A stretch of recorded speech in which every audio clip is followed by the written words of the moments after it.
This. All right, continue. Okay.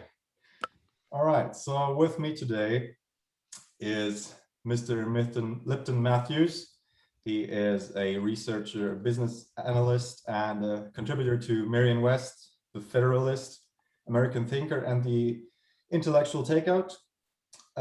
He is of Jamaican descent, and he has also actually recently been interviewed, if I'm correct, by the Junge Freiheit in February. So it'll be a pleasure talking to you. Hello. Hello, hi, hello, how are you doing? How are you doing? Very good, very good. So what we are going to talk about for the next 30 to 45 minutes, depending, is something that's been on the news for quite some time now. And I'm talking about the Black Lives Matter movement, of course, in the US. Well, first of all, Lipton, why do you think it is that after a relatively peaceful time, or seemingly peaceful time, suddenly racial conflict is stirring up again these days? It is called the Tocqueville paradox. So, for example, during the Russian Revolution, peasants in Russia were actually better off than their counterparts in England. But during periods of economic progress, the elites often are upset at their present status, and in order to extract more resources from institutions, they tend to rebel. So BLM is really an expression of elites and their anger. It is not really about black people or crime. Right. Well, that kind of sounds like it almost goes into a political theory point of view, right? Yes, so for example, Michael Brown died, and according to the government, his killing was justified, yet it has been repeated over and over that Michael Brown was killed by the police. It was never an example of extrajudicial killing, but that myth is still perpetuated, though it is untrue. So BLM is a political movement, and it's also an illusion because it's built on a false premise. And the premise The premise is this, that black people are disproportionately killed by the police. That is untrue. So, for example, I'm sure you're familiar with a statistic. Black Americans are 2.5 times more likely to be killed by the police. And there's a new one published by Harvard academics arguing that they're over 3 times more likely to be killed. But blacks are 13.4% of the population, yet they account for 55.9% of murders. Therefore, we must compare their involvement to crime with the fatality statistics. It doesn't matter that blacks represent a small size in the population, that is irrelevant.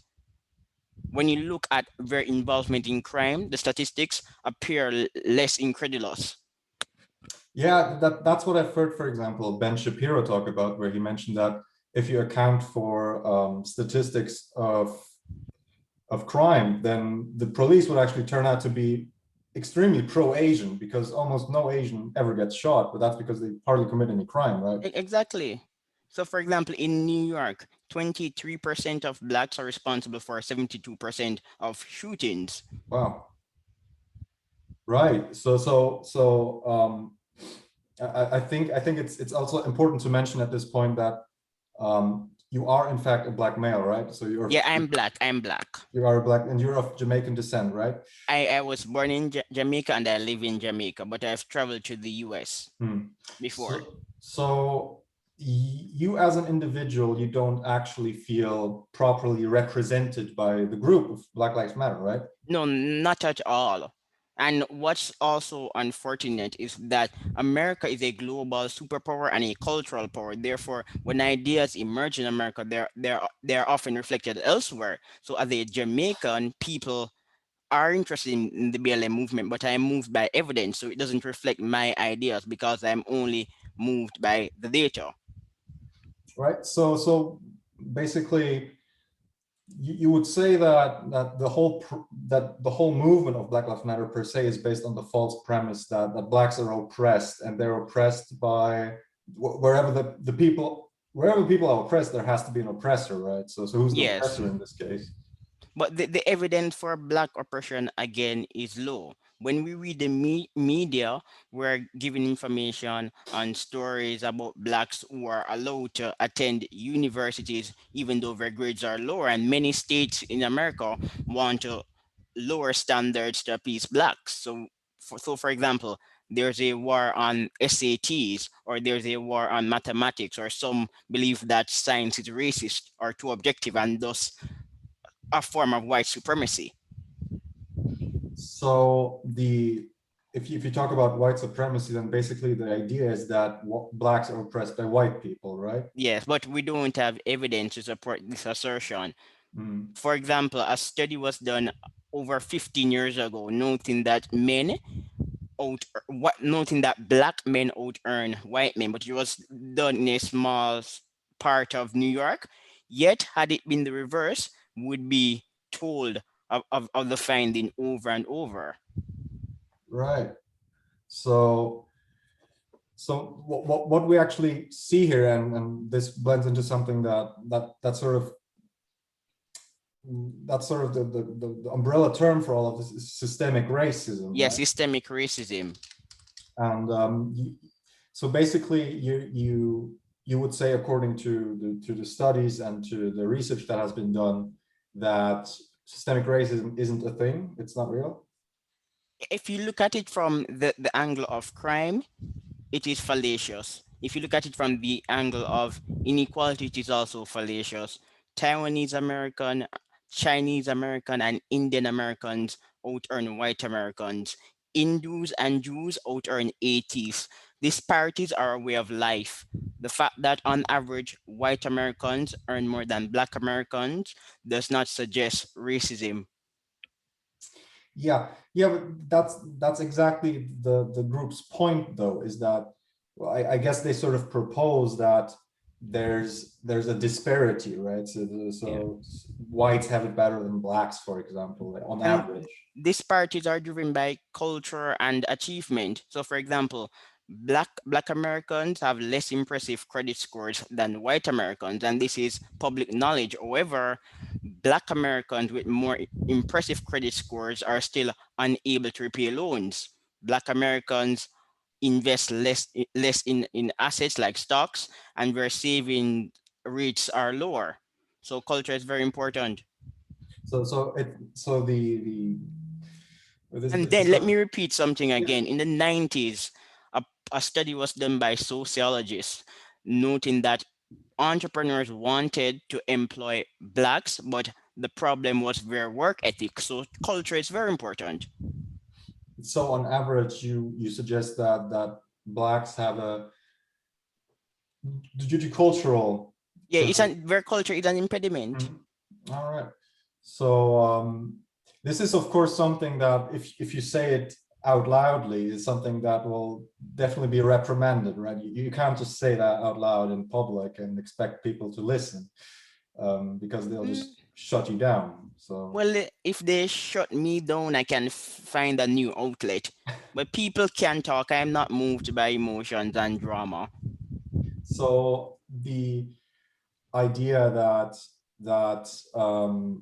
basically, if we take the premise and it's all based on a false premise, why do we still hear about it? Why, for example, is the mainstream media still so much behind Black Lives Matter as a movement? Okay, so for example, the BLM movement is supported by white people, white liberals who are opposed to Western culture. Hence, BLM is a tool being used to undermine the West and by extension, America. Hmm. People who agree with BLM tend to be on the left. Therefore, the fact that BLM is built on a false premise is not a real issue because it is not about Black people. It was never about Black lives. Hmm. So you would argue that for one, it's emotional arguments, right, that are being brought up in the debate, um, and for another, it's mostly liberal whites, a liberal Yes, right wing demographic that supports the cause, actually. yes. Um, And then there's also the issue of slavery. Blacks were once slaves in America, so white people suffer from guilt. So how much do you think this guilt actually factors into it? I mean, um, I'm yet to see a study, but I think it is to a great degree because we're told that slavery is America's original sin. So the guilt factors into it greatly. yeah, but this is actually, I think, an interesting point, because not only does the media, I think, really play into this whole narrative, but I think the education system to some degree as well.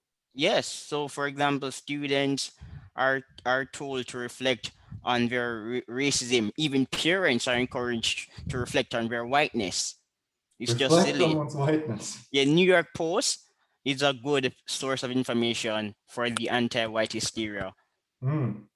All right. So the media definitely has a tendency or a bias towards the left. Yes, and it occurs in America and in England, and we know have hard data suggesting that academia tilts to the left. Hmm. So this is interesting, because I've read your articles, of course, and for one, just allow me to look at it for a quick second. You've actually mentioned that the Black Lives Matter movement is actually fundamentally Marxist. So talking about academia and all, but where we know that many academians and professors and actually identify as Marxists, especially in the social sciences. So the Black Lives Matter movement you've written is fundamentally a Marxist movement. It, How does that present itself? Like, what are they trying to do? it was founded by Marxist organizers, and the movement is anti-family, anti-capitalist, and anti-Christianity. However, after receiving backlash for undermining the nuclear family, that post was removed. But it is very interesting. And this is what it states. We want to ensure that children and women are comfortable. The post did not mention men, and that's very important because fathers play a great role in forming families. So it's also philosophically anti-man. It's anti-masculinity and anti-Christianity.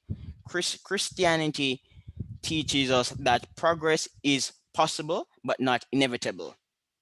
And as such, Christians tend to have a realistic understanding of life. The BLM movement is utopian. It cannot acknowledge progress or improvement because even if society is improving, obviously some people are not doing as well and they want perfection. So philosophically, it's out of sync with Christianity. Yeah, well, definitely that for one, but also the if you say it's inherently Marxist, I mean, if you look at Marxism per se, Yeah, I'm glad you're making this point because the founders identify as Marxist organizers, but I've written a piece noting that identity politics is not really Marxist. yeah, well, Marxism would basically the sort of the self-proclaimed goal of Marxism is to basically flatten it out and make everyone equal. Yes. But Marxists are not really interested in sexuality. So, for example, the BLM movement is interested in the transgender movement, gay issues. Marxists care about class analysis, not identity so much. Mm.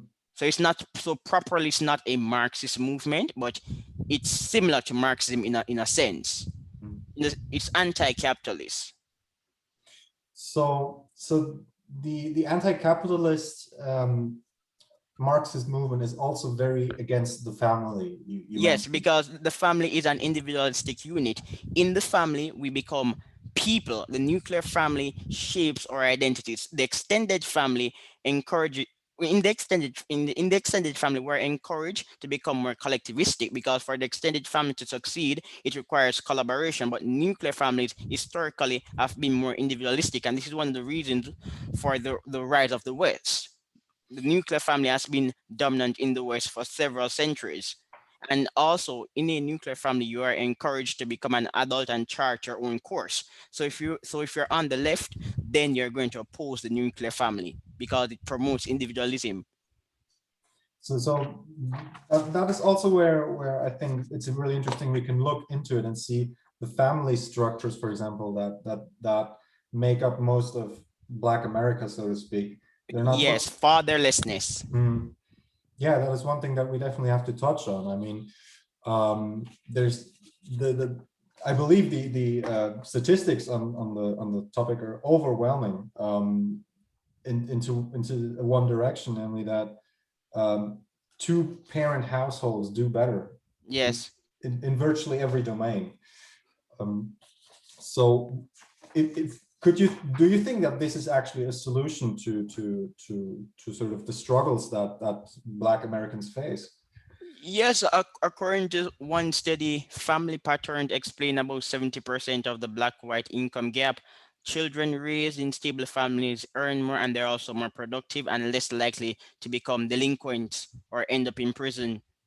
There's a strong correlation between single female parent households and imprisonment, in the sense that children raised in such households are more likely to become criminals and be arrested.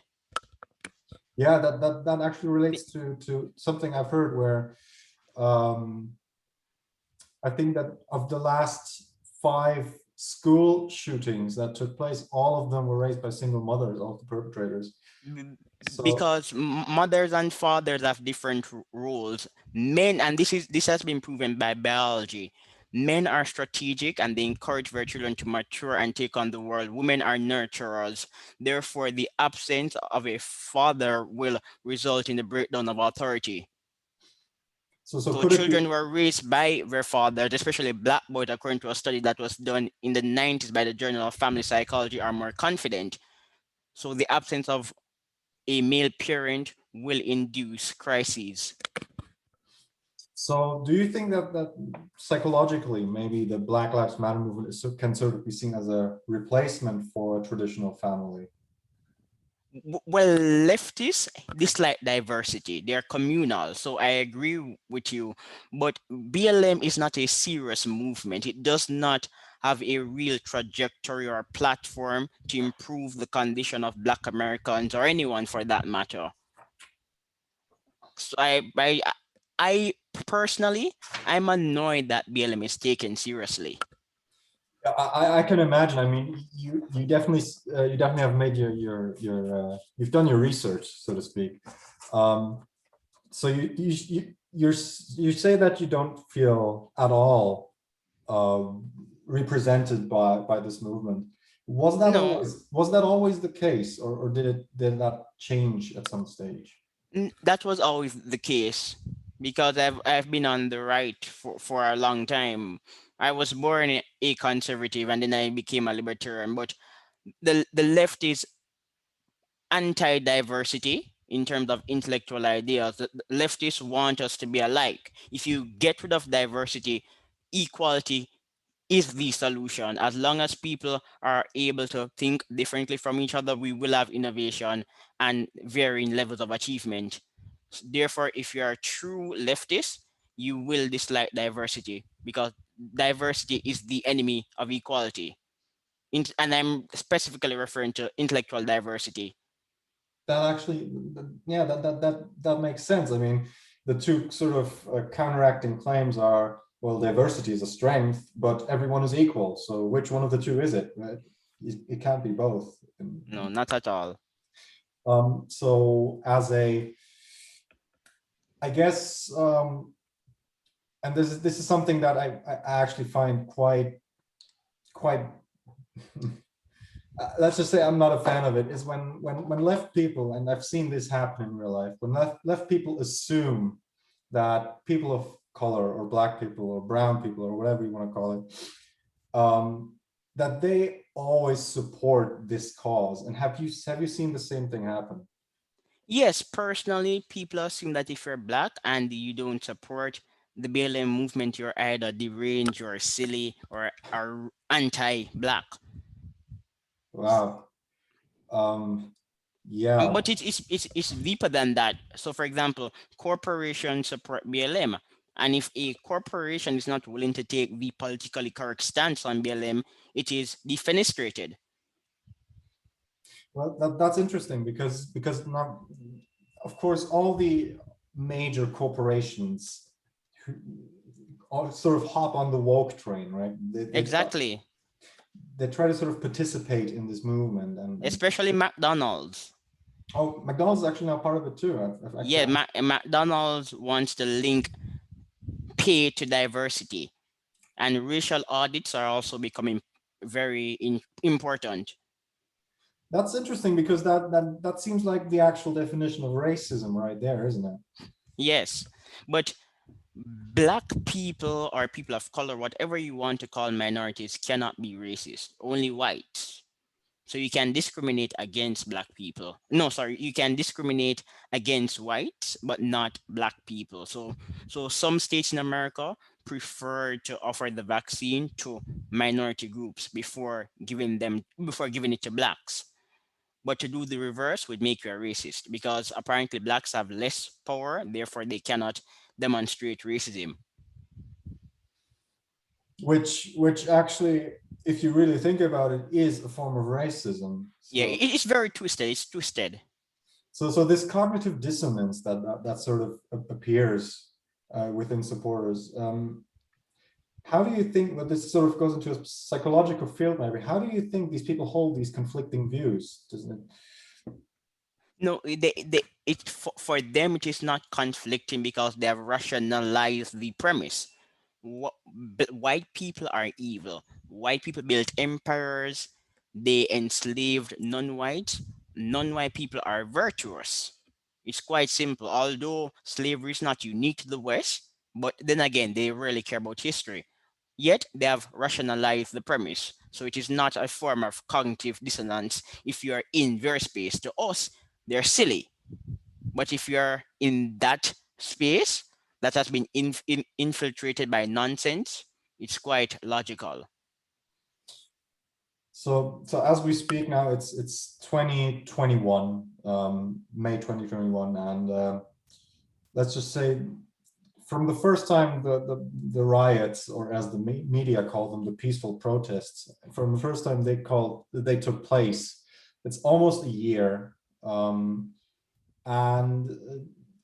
do you think anything has changed? Do you think anything has gone better or worse in that time? I I see people becoming more erratic and dangerous. So for example, we saw a video of a white army official chasing a black man because apparently the black man was involved in illicit activities. Maybe not at that time, but at some point he was. And then rioters went to the home of this white official and they wouldn't move. So I see people becoming very crazy.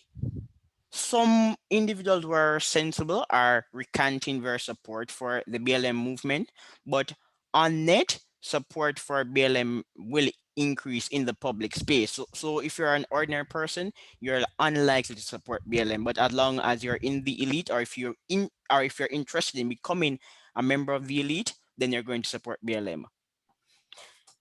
But again, this is also something that plays into the fact that, for example, people assume that you like BLM. BLM is also, I guess, not so much for the black police officer, for example. No, we have seen so many videos of BLM rioters attacking black policemen. So, and again, that is not a And the rioters, protesters, whatever you wish to call them, are often white. Yeah. So again, it's the racism of BLM. Right. That is actually, wow, it's a complete reversal. Yes. That is interesting. So how does that work out? I mean, the basic animosity, is it against whites or police, or which one is the bigger culprit? Do you have any clue? It's against the police because they represent authority, and left-leaning movement dislike authority. They don't enjoy being told what to do. And secondly, they're waging a war against Western civilization. So for example, Paul Gottfried has an interesting thesis. His idea is that these wars are really between white people who love the West and white people who dislike the West. And I agree with him. They're not about black people. Black people are the tools. to guilt whites into supporting these nefarious activities. So that again would sort of actually dehumanize the blacks in some way, right? Yeah, because remember, Patrick, as individuals, we all have an inclination to engage in evil. If you're unable to be evil, then you're basically a little boy. Only children are pure and virtuous. Yeah, that actually is one of the things that for example Jordan Peterson always talks about, is you have to be a monster, but you have to be able to control that monster, right? Otherwise, if you're just nice to everyone, that's just cowardly. If Exactly my point. We must discriminate against people. So, for example, I have a YouTube channel, and my guests have all been men who are very intelligent, and I say men because so far I've only interviewed men. But in order for one to get an invite from me, he or she must be a distinguished academic or a very fascinating character. I don't interview boring people, and that's a form of discrimination. the thing is with most people who actually support the movement, and I know this is quite an overgeneralization, but you can't predict what they're about to say without even talking to them. Is that something that you notice as well? Like for example, when I, of course, the Black Lives Matter movement has reached Germany. It's no doubt that people, The exportation of cancel culture. exactly, it's part of cancel culture. So and in all those facets, wherever you look, if you talk to people who share the same views with the mainstream media or with whatever the corporations say, you can almost always predict what they're going to say without really spending too much time on them. Yeah, it is the culture of conformity. I think evolutionary psychologists should do a study to show us the extent to which we're evolving in order to adjust to the new framework. So so there's Yeah, I think it's an evolutionary issue. Our culture is selecting for conformity, extreme conformity. but only conformity with the view that suits the narrative. So Yes. um so yeah, that's interesting. Now we, since January of this year, well, not we, but people over there in the US, they've had a new president and a new vice president. And now Biden and Harris, where do you see BLM going under Biden and Harris? Because Well, Biden has look, actually, have you been paying attention to the policies of Biden? I believe you have. Biden is a radical. Under Biden's watch, systemic racism is state ideology. It's quite obvious. do you have an example for So, that? for example, the Racial Equity Act, the COVID stimulus bill, and Oakland, for example, and other states have been providing financial assistance to people of color, but not whites. Yeah, so this goes back to forgive me, but I forgot the name for it. But there was this measurement that took place where poor families were actually given grants to sort of for education, basically, right? So that was what was it called again?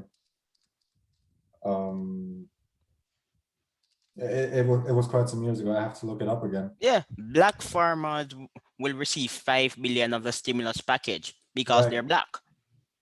True. So that is actually basically racial selection, isn't it? Yes. So I guess Biden wants to repent for slavery.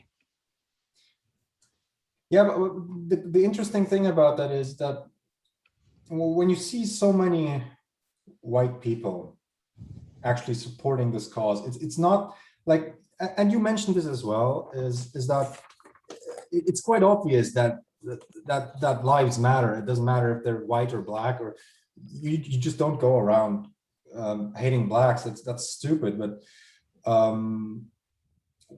it seems that white people, white liberals, actually put put sort of the value of another ethnicity over their own.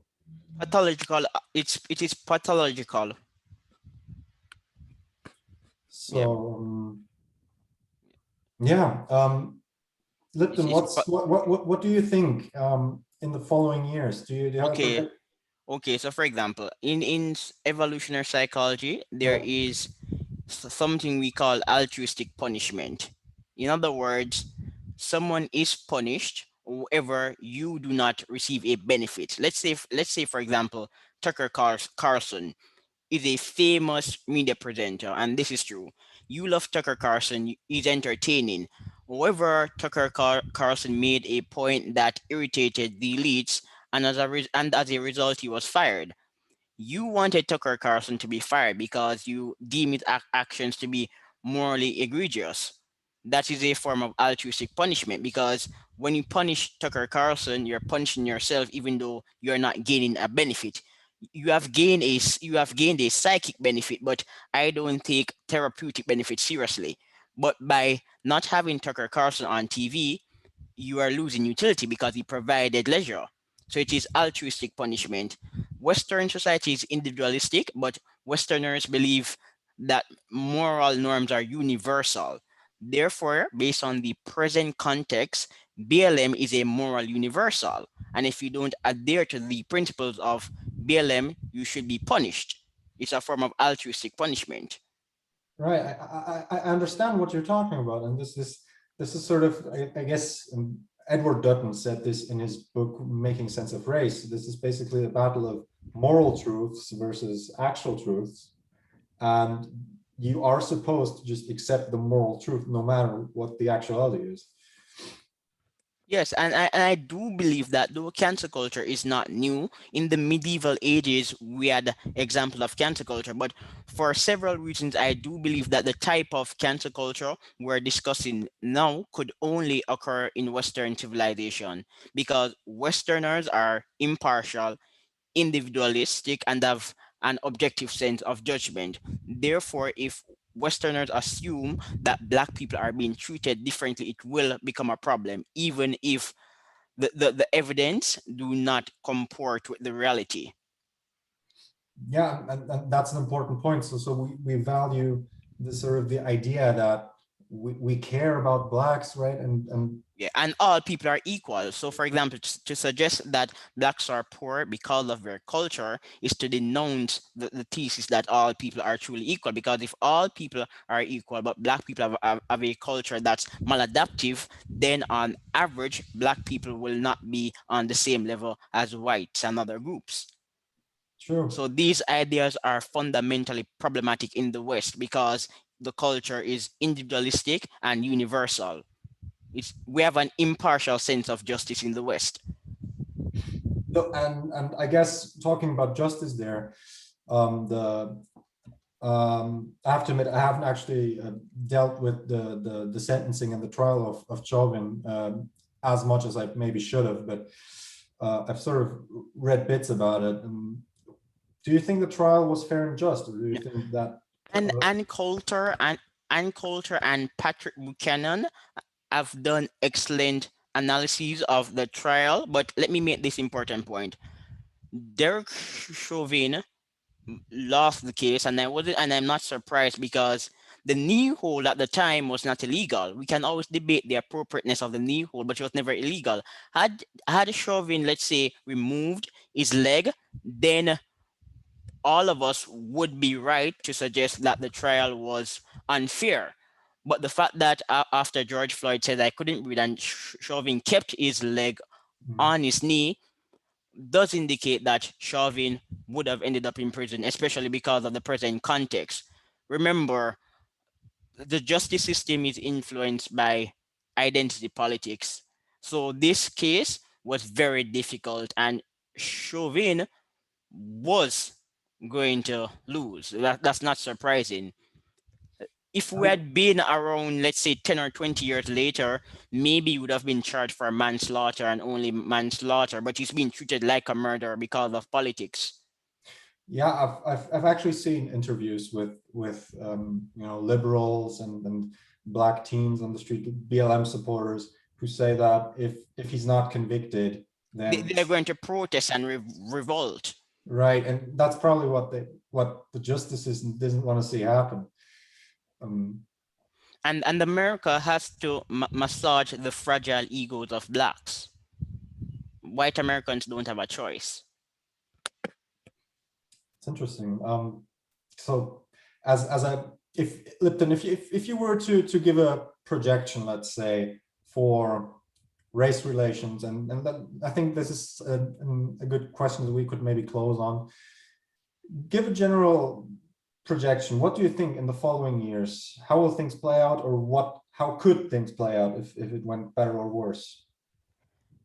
Things can get better, but for them to get better, they will get worse. If the Republicans step up their game and appoint a serious leader, I can see Americans rallying around a strong man. So, for example, Donald Trump acted like a strong man, but he was not very decisive and he tweeted too much. But Yeah, you could say but that. based on the present trajectory, things can only get worse because wokeitarians never take a day off. Yeah. But before we go, I would like to debunk some notions. Go ahead. Go right ahead. White cops are not trigger happy. Black policemen are more likely to shoot unarmed black men. And let me read this excerpt from an article written by John Lott. After accounting for these and other factors, including average cultural differences in police departments, we found that black officers were at least as likely as their white peers to kill black suspects, but that black officers were more likely to kill unarmed blacks than were white officers. And this study has been shown time and time again. John Lott is not the first person to be making this assumption. Black policemen are more likely to shoot black men.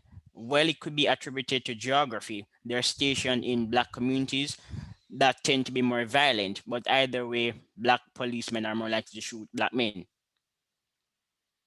So, and more unarmed white men are also killed by the police. And another thing that we might have to sort of throw in there is that unarmed does not mean non-violent. Exactly. You could still, you don't have to have a weapon, but you can still really badly attack someone if you want to. So, so that's something that's probably not getting taken into account. Right. Lipton, it's been a pleasure. Thank you very much for your time and your valuable. Yeah, it has been a pleasure. And you can send me the link so I can post it. I will do. Thank you very much. Thanks a lot.